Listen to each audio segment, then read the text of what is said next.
trapped in the dark cellar of your home. Beside you is the murdered body of your wife. And above at the front door are your friends looking for you, tracking you down, cutting off your escape.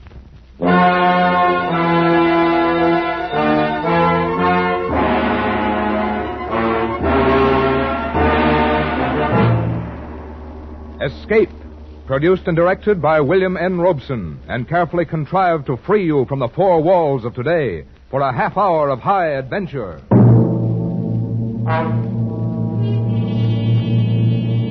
Tonight we escape to a university town in England and a household where hate holds sway as we listen to John Collier's famous story, Back for Christmas.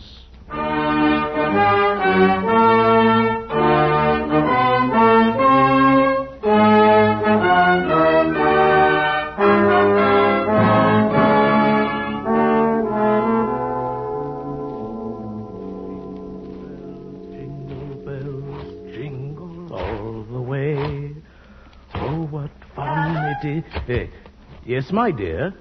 What on earth are you doing down here in the cellar? Why, just a little digging. And why, may I ask, have you chosen this day of all days to dig up the cellar floor? Why, I thought as the weather has been so damp, this would be an excellent time to plant my devil's garden. Devil's garden? Whatever nonsense is that? Oh, that's my little joke about it. You see, I've managed to secure some of the spores of several unclassified wild orchids. In their natural state, they bloom under damp masses of leaf mold. The Araucanian Indians call them devil flowers because they appear to bloom under the ground. Well, I'm sure the Araucanian Indians will be very interested if you succeed in growing these ridiculous flowers under the cellar floor. Whom else it'll interest, I can't imagine. What's that terrible smell? Why, that's the leaf mold, my dear. Chemically identical with the earth blanket they grow under in the wild state. I really should line the pit with concrete so as to prevent seepage from this foreign soil. But I don't suppose there'll be time for it now. There certainly will not be time for it. Do you realize that we're sailing for America a week from today, and you've made no arrangements whatever? Unless you call digging a hole in the cellar making arrangements. I certainly don't. Devil's garden, indeed. Sometimes I think you're going soft in the head, Herbert. Well, I suppose it's inconsiderate of me. But, you see, I've been wanting to try this experiment for a long time. But what with my lectures and seminars at the university, there never seemed to be time. Well, there certainly isn't any time for it now. I suppose you've forgotten I made an appointment for you at the barber's this afternoon. Oh, must I shave off my beard, Hermione? Now, we've been all through that. Of course you must. They don't wear beards in America. Go and get your jacket on and do as I tell you. Yes, Hermione. And don't forget to take your umbrella. It looks like rain. Yes, Hermione. Oh, don't look so put upon, Herbert. Someone has to plan things in this house, or you'll never even get to the university in time for your lectures, much less make arrangements for a trip to America. I know, but what of my specimens? There'll be plenty of time to plant your precious devil's garden when you get home from America. We're not going to be gone forever, you know. We'll be back here for Christmas. Yes, of course. Back for Christmas. I'd forgotten. Well, try to remember it. And if you can't do that, just do as I tell you. I've been making the plans in this house for 20 years. And if there's any digging to be done, I'll manage that as well. You understand, Herbert? Yes, Hermione. Good. You have just 20 minutes to clean this mess up down here and keep your appointment at the barber's. And when you finish there, I want you to come straight home. Why, I wanted to stop at Miss Markham's and pick up some books I ordered. Well, all right. But don't loiter there the whole afternoon, browsing over those old books the way you usually do. Now hurry and clear up this rubbish. Get rid of that smelly stuff. And no more digging, mind you. Yes, Hermione.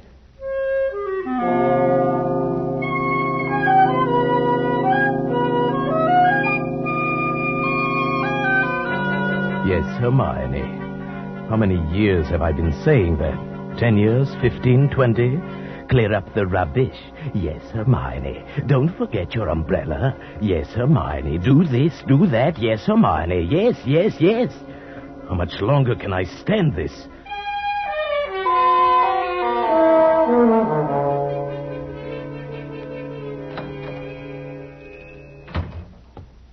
Good evening, sir. Good evening, Miss Markham. Why, it's Professor Carpenter, isn't it? You didn't recognize me. Oh, you look ever so much younger without the beard.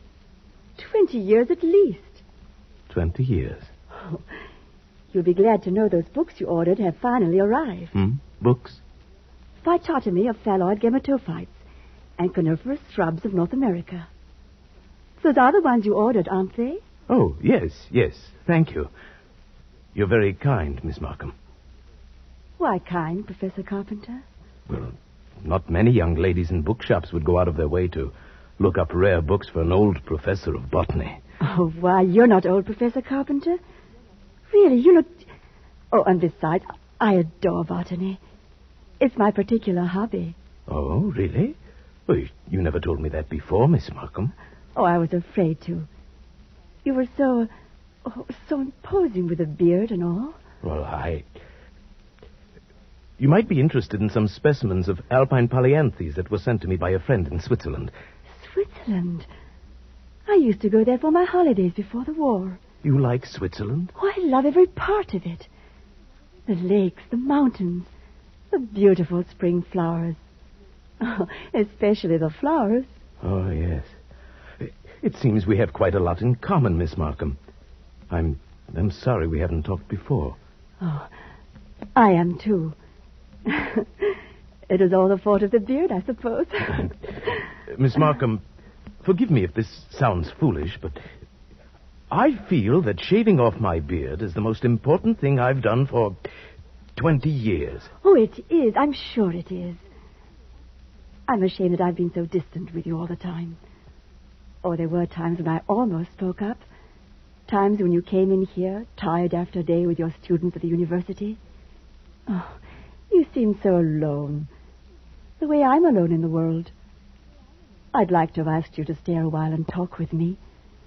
But some way or other, I wound up giving you your change and letting you go on your way. You say you're all alone in the world? Since my father died. Well, did you never think of marrying? Oh, my father was a very remarkable man. I never found anyone who seemed to measure up to what he led me to expect of men.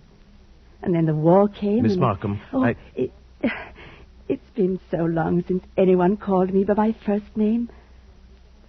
I'd like you to, if you don't mind. It's Marion. Marion. And yours? Herbert. How long have you been alone, Herbert? Alone? Oh, I knew you were a widower, of course, the first time I saw you. A widower? Oh, I can always tell. There's a certain sadness in a man's eyes. A sweet sadness, I think, when he's been married and then... A widower? I never thought of it in quite that way. Oh, perhaps I shouldn't be talking like this. But I've often wondered what she must have been like. Your wife, I mean. Hermione? Not an easy woman to forget. Very strong. Always managing things. The house, my wardrobe, my friends. When we dined at a restaurant, she even ordered my food. She was always managing things. You might say she managed herself to death. Oh, poor woman. She must have loved you very much. But she needn't have put herself out so. It's plain to see you don't need things managed for you. You need companionship, I think. Someone sympathetic with your work. But the last thing on earth you need is a manager. How well you put it. The last thing on earth.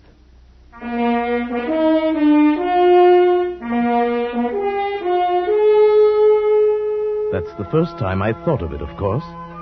But suddenly a whole new world opened up before my eyes. Marion and America and no more of Hermione's planning my life for me.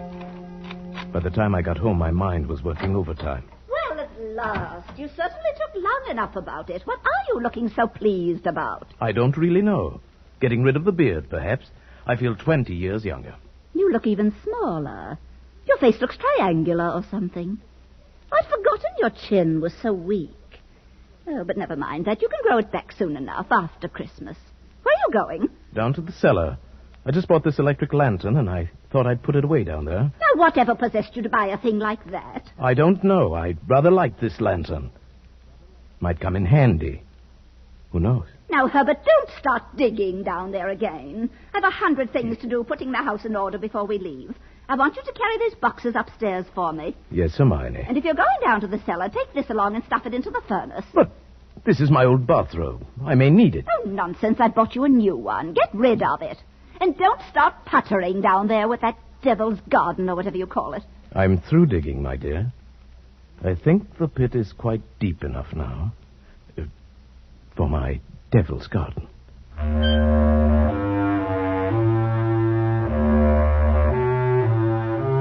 It would all have to be carefully planned, of course. Just as carefully planned as Hermione was planning the trip to America. We both went about our respective engagements as the days passed.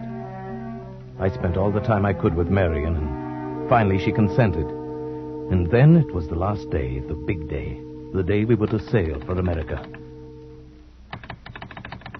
Operator, are you there? I'm still waiting on that call to Salisbury. Oh, we'll put them on quickly. Hello? Is this Paul Holt & Sons? Mrs. Herbert Carpenter here. Did you receive my letter? Oh, good. Now remember, we'll be back for Christmas, and I want the job done without fail. What's that? Oh, no, I'm sure he doesn't suspect anything. Send the bill to me in New York as I instructed you. Oh, thank you so much. Oh, there you are, Herbert. Where have you been? Backstairs. I dismissed the servants. Dismissed the servants? But I've asked some friends in to a farewell tea. Go and tell them it's a mistake. I'm afraid it's too late now. They've packed and gone. Oh, you have messed up things properly. How many times have I told you to leave things to me? I make the plans around here. Yes, Hermione. You'll have to do better than this when I plan the trip home, or we'll never in the world be back for Christmas. Back for Christmas, back for Christmas. Must you keep saying that? Well, why not? We are coming back for Christmas, aren't we? Supposing I were offered a professorship in one of those wealthy American universities. Nonsense. Americans care nothing for botany. Luther Burbank was an American. Well, that's different. What have you ever done except muck around in the dirt with a lot of roots and tubers? They've asked me to lecture. That means something. Of course they asked you to lecture. Americans are paid to hear any foreigner deliver a lecture once. Now, there's no use getting yourself in a state about this, Herbert. No doubt this extra money will come in very handy when we arrive back for Christmas. Precisely. And it's no good you're making a joke of it. Heaven knows where you'd be today if I hadn't got a sense of time. Yes, my dear Hermione. And since you've been so foolish as to dismiss the servants, you may empty the ashtrays and straighten up this room while we're waiting for the guests to arrive. I'm going upstairs to change. Call me when they get here. Yes, Hermione. Yes, Hermione. Yes, Hermione. For 20 years, Hermione, always so right, thought of everything. Well, not quite everything. She's dressing now. Safe to call Marion. Oh, if Marion were to change her mind now. If she had any idea I was not a widower. Hello? Hello? Marion? Herbert? No, my darling. Nothing's wrong. My plans are the same. Unless you've changed. Good. We'll meet in New York as we planned. Yes, I do love you, my darling. Herbert? I'm sorry, I can't talk any longer. Yes, I'll meet you in New York a week from tomorrow without fail. Goodbye till then. Herbert, were you talking on the phone just now? Yes, Hermione. Whoever was it? Freddie Sinclair, of course. Oh. Didn't I hear you say something about meeting somebody in New York? Why, yes. Old Freddie said he might possibly get out to America before we leave, and I said, of course, we'd meet him there if he decides to go. That seems very peculiar. But then all of your friends are peculiar. Yes, Hermione. And just look at your jacket. Have you been digging in that cellar again? Yes, Hermione. Well, there's no need for it. You can't possibly get that Devil's Garden thing finished. Go and change your clothes before the guests arrive. Yes, Hermione. Oh, never mind. I see somebody coming up the walk now. Go and let them in. Yes, Hermione. Herbert. Yes, my dear. Look out the window. There's Professor and Mrs. Hewitt. But who's that with them? Why, Precisely. Freddie Sinclair. Peculiar. You should have been talking to him on the phone not 3 minutes ago. And now here he is. Yes, isn't it? But then, as you say, Hermione, all of my friends are peculiar. Not half so peculiar as you. Digging in the cellar an hour before we leave for America. Just look at yourself. And now that I think of it... Yes, Hermione? Oh, never mind. Go and let them in. You were going to ask me something, Hermione. About the hole I'm digging in the cellar. Oh, good heavens. Stop rolling your eyes about that way. One would think you were digging a grave down there instead of a storage bin. Yes, Hermione. What's that? I said yes, Hermione. Oh, bother. Open the door and stop saying yes, Hermione. I think, my dear, I've said it for the last time.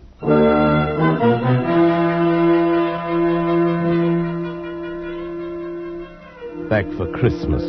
Hermione was so positive we would be back for Christmas.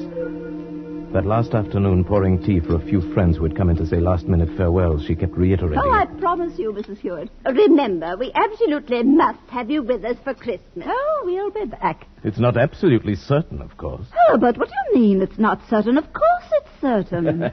After all, Herbert, old boy, you've contracted to lecture for only 3 months. Quite right, but then, of course, anything may happen. Oh, Herbert adores being unpredictable. Now, what other man would dig a great hole in the cellar on the very day he was leaving for America? A hole in the cellar? Yes.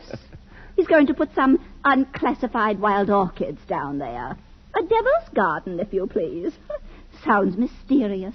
That's Herbert, though he's really quite simple once you find out what he's up to. Now, take that telephone call he put through to you a few moments before you arrived, Freddie. To me? Yes. Herbert wanted to surprise me about your plan to meet us in New York next month. That's why he called, of course, to ask you not to mention it. But, my dear Hermione, Herbert couldn't possibly have telephoned me within the past hour. I've been walking in the park since 3. He didn't telephone you? Well, how could he? And as for my going to America... Oh, now, come, Freddie.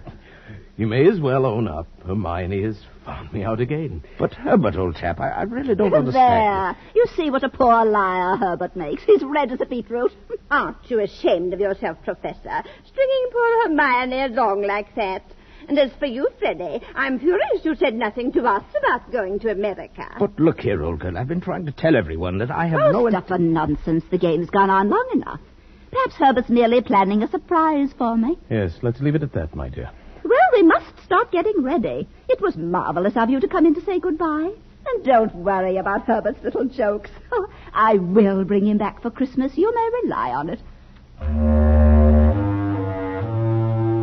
They all believed her. For years, she'd been promising me for dinner parties, garden parties, committees. And the promises had always been kept. This time, they wouldn't be. I'd seen to that. The servants were gone for good. The farewells all said. I had timed to the minute how long it would take to fill in the hole in the cellar. In my devil's garden. Upstairs in the bedroom, I undressed, folded my clothes over a chair, and put on my old bathrobe. Then I opened the door into Hermione's room. Are you ready, Herbert?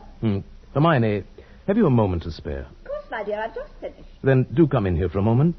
There's something rather extraordinary here. Good heavens, Herbert, what are you lounging about in that filthy old bathrobe for? I told you to put it into the furnace. I shall do it today, yes. I really will, I promise. Well, high time. Now, what is it you want to show me? In the bathroom here. Just look. Who in the world do you suppose dropped a gold chain down the bathtub drain? Nobody has, of course. Nobody wears such a thing in this house. Then what's it doing there? I don't see anything. Here. I'll hold this flashlight for you.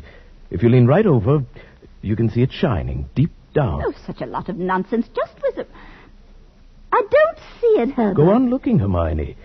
In just a moment. Herbert, I absolutely refuse to wait. Herbert, what are you doing? Take your hands off my neck. I will, Hermione, just as soon as I've finished the arrangements for my trip to America. What are you talking about? You thought you were the only one who could plan things, didn't you, Hermione? Well, I've been making some plans of my own this past week. In exactly 2 minutes, you'll be dead, Hermione. You see, 2 minutes. I've planned it very accurately.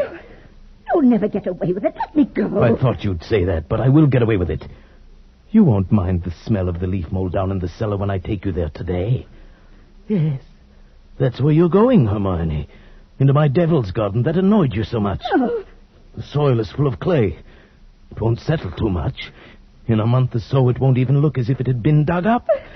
My friends, they all expect me back for Christmas. They don't hear from me, they'll wonder. And if I don't come back, they'll start asking questions. Oh, no, they won't. Because you'll write them letters, Hermione. On the typewriter, as you always do. They'll be signed H in that neat, cryptic way you always sign your notes to your friends. Let me up. No. It won't work, Herbert. You never were any good at planning things. Oh, but I've changed, my dear.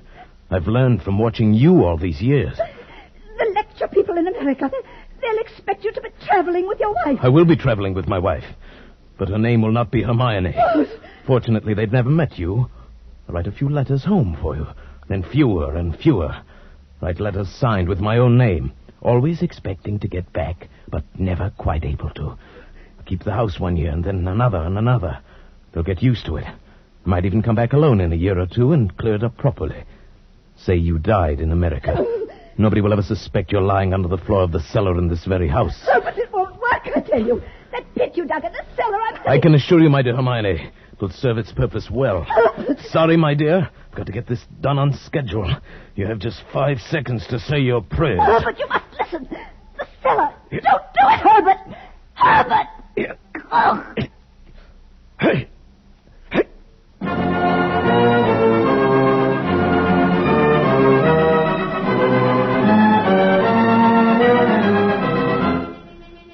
The water cut off at the main as I knew she would order it. She was so thorough, but so was I.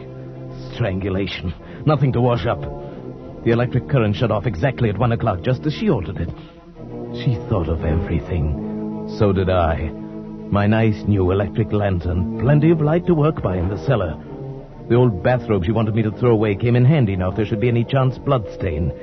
Then into the fire with it afterwards, the last evidence of my devil's garden. It was going well. Still an hour till I had to leave for the boat. The hold was almost filled. No. Oh, no, not now. Go away, please. Whoever you are, go away. Did I lock the front door? If it's the Wallingfords... Oh, no. Go away. Go away. I say, Herbert, old thing. Woo-hoo, Hermione. Just keep calm, quiet. They won't look down in the cellar. Keep calm. They'll go away. Where the dickens can they be? Oh, the car's there. Maybe they popped round to Liddell's. Oh, we must see. Or the shops, maybe. Something at the last minute. Oh, not Hermione. Shall I shout? Oh, don't. My partly check. No harm in a shout, my love. No, let's come in on our way back. Hermione said they wouldn't be so sad. Oh, all right. Only I want a last drink with old Herbert. He'd be hurt, you know. All right, let's hurry. We can be back by 6:30. 6:30. There's still time.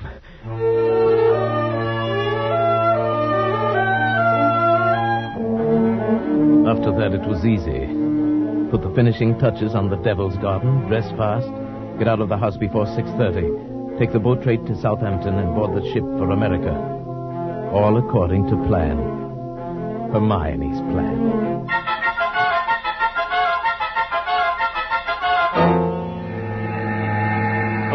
I say, Stuart. Right, sir? My wife is indisposed. She'll be taking her meals in our stateroom. Oh, for the old voyage? Yes, for the whole voyage.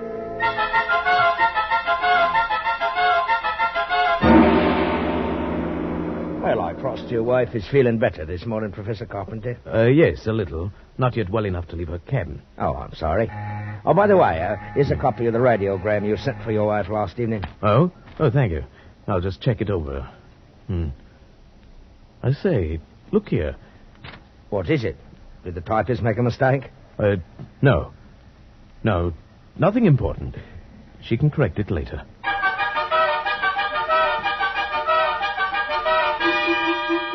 For a moment, I had the feeling that Hermione had been leaning over my shoulder again, correcting what I'd written, as she always did. I had written a radiogram to Professor Hewitt and his wife. Haven't been out of my cabin the whole beastly trip. Herbert well. We now doubt we will be back for Christmas. The copy read, we no doubt will be back for Christmas. Exactly what Hermione would have written. The rest of the voyage was uneventful.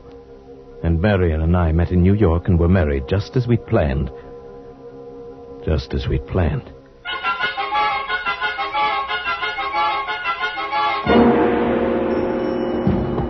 Professor and Mrs. Carpenter, we have reservations, I believe. Oh, yes. We've been expecting you, sir. Boy, take Professor and Mrs. Carpenter's luggage up to their suite. You know, Mrs. Carpenter, you're quite a surprise. Your letter reserving the rooms was so thorough, I was expecting an older, more forbidding sort of person, frankly, ma'am. Oh, no. As a matter of fact, we're just married. But my letter reserving the room... I wrote the letter, my dear, and signed it Mrs. Herbert Carpenter. Purely a joke. Oh, what a cunning old fox you are, Herbert. Now that I think of it, I am, rather. Oh, I almost forgot. There's a letter for you, Mrs. Carpenter. A letter for me? I wonder who on earth... Well, we shall find out in good time. Come along, my dear. We're keeping the boy waiting.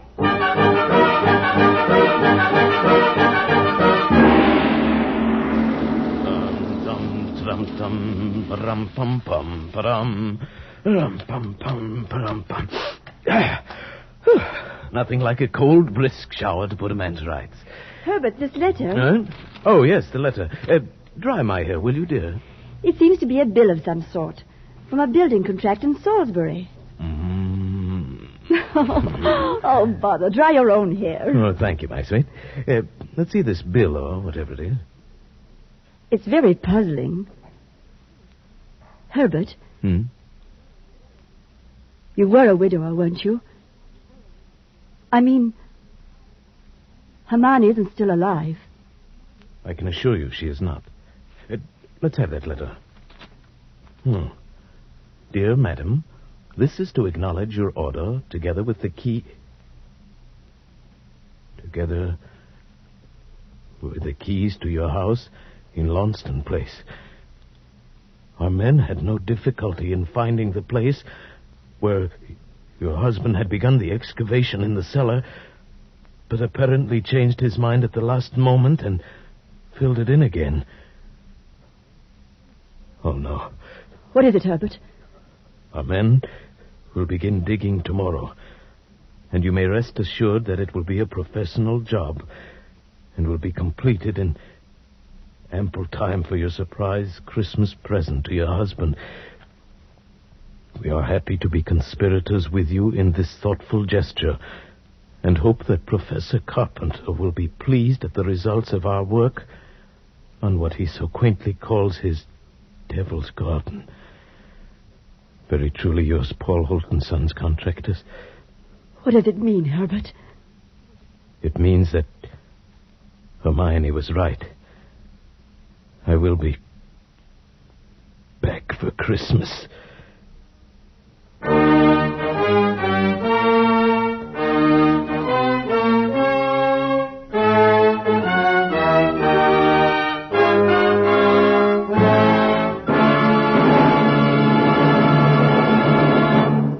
Escape is produced and directed by William N. Robeson, and tonight brought you Back for Christmas by John Collier.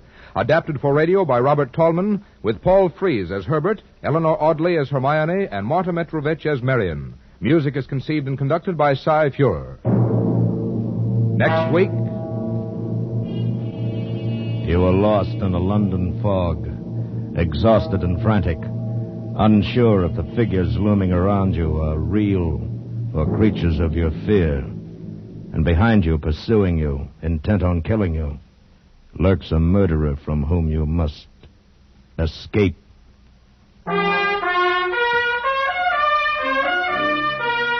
Next week, we escape with Algernon Blackwood's ghostly story, Confession. Good night, then, until this same time next week, when again we offer you Escape. This is CBS, the Columbia Broadcasting System.